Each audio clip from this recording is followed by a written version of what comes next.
Hi guys! Today ay gagawa tayo ng banana bread.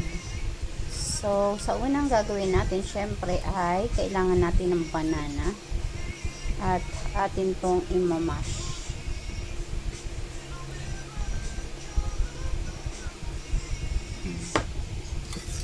Imamash natin siya gamit tong masher.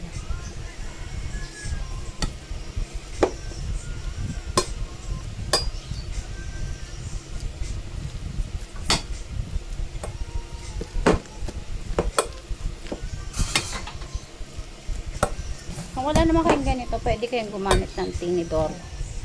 Dati kasi tinidor lang ginagamit namin dito pang durog sa mga saging nung nagawa kami ng banana bread na ang dami-dami namin ginagawa nun. Kasi dati, nagpa-order din kami ng banana muffin o banana cupcake na halag na 300 pieces. May nag-order sa akin taga Paliparan guys noon. Nung kasagsagan ng aming banana bread making.